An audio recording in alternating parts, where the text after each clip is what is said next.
আসসালামু আলাইকুম সুপ্রিয় শিক্ষার্থী বন্ধুরা, কি অবস্থা, কেমন আছি আমরা সবাই? আজকে আমরা আপনাদের সামনে একটু টেন্স এর যে বিভিন্ন স্ট্রাকচার আছে এটা নিয়ে আমরা একটু আলোচনা করব। তো চলেন আমরা কথা না বাড়িয়ে শুরু করে দিই। যেমন আমরা জানি টেন্স প্রধানত তিন প্রকার। কয় প্রকার? তিন প্রকার। কি কি? Present tense, present present tense, তারপর হচ্ছে পাস্ট টেন্স, আর হচ্ছে ফিউচার টেন্স।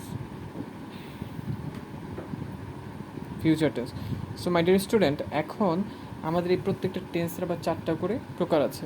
যেমন প্রেজেন্ট টেন্সের মধ্যে আছে প্রেজেন্ট ইনডিফিনিট,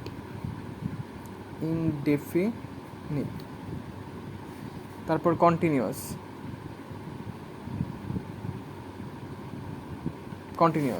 তারপর হচ্ছে প্রেজেন্ট পারফেক্ট টেন্স, এরপর হচ্ছে present perfect continuous, perfect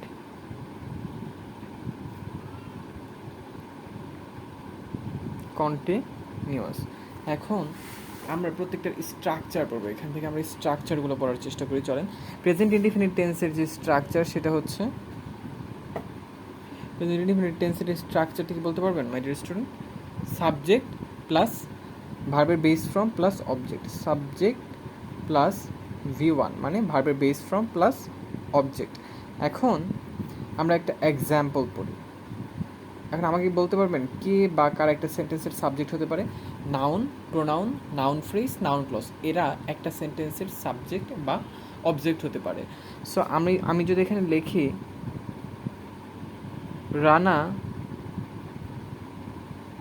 Rana goes to school, Rana স্কুলে যায়।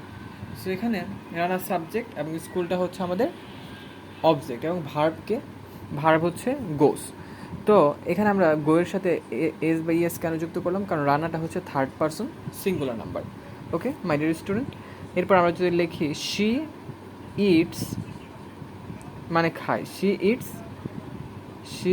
ইটস ব্রেড, সে রুটি খায়, শি ইটস ব্রেড, সে রুটি খায়, সেটা হচ্ছে এখানে প্রোনাউন যেটা সাবজেক্ট হিসেবে কাজ করছে, ব্রেড হচ্ছে নাউন যেটা অবজেক্ট হিসেবে কাজ করছে, আর এটা হচ্ছে ভার্বের বেস ফর্ম। এখন এখানে ভার্বের বেস ফর্মের সাথে এস বাই এস যুক্ত হওয়ার কারণটা কি বলতে পারবেন? কারণ এখানে যে সাবজেক্ট আছে সেটা থার্ড পারসন সিঙ্গুলার নাম্বার। তো এরপর আমরা কন্টিনিউয়াস টেন্সের স্ট্রাকচারে চলে যাই। Structure subject plus V1 plus ING plus কন্টিনিউয়াসের এখানে এম ইজ আর হবে, এখানে হবে am is are plus verb one plus ভার্বের base form plus ING plus object. So এটার একটা এক্সাম্পল যদি আমরা লিখি, আমরা ছোটোবেলা থেকে পড়ে আসছি I am going to school, I am doing the work, I am studying fluently or well, এরকম। যেমন I am going to school, আমি স্কুলে যাইতেছি, I am going to school. So my dear student, দেখেন আই সাবজেক্ট, এম হচ্ছে এখানে আমাদের ওই কন্টিনিউয়াস টেন্সের যে ভার্ব সেটা এম, আর ভার্ব গোয়ের সাথে আইনযুক্ত রূপ প্লাস টু স্কুল অবজেক্ট। ঠিক আছে, আমি যদি বলতাম she is swimming in the pond, এটা আপনারা একটু লিখে নেবেন, she is swimming in the pond, এটা হচ্ছে কন্টিনিউয়াস টেন্সের একটা স্ট্রাকচার। এরপর পারফেক্ট টেন্সের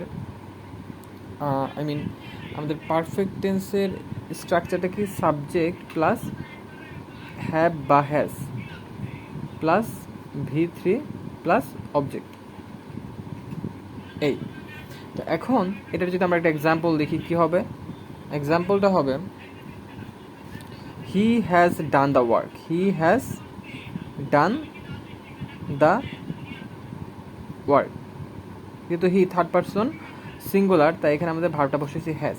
আর যদি first person second person plural হয়, ফার্স্ট পারসন অথবা সেকেন্ড পারসন থাকলে আমাদের বসাইতে হবে হ্যাভ। যেমন I have gone to school, gone to school. ঠিক আছে মাই ডিয়ার স্টুডেন্ট, ওকে।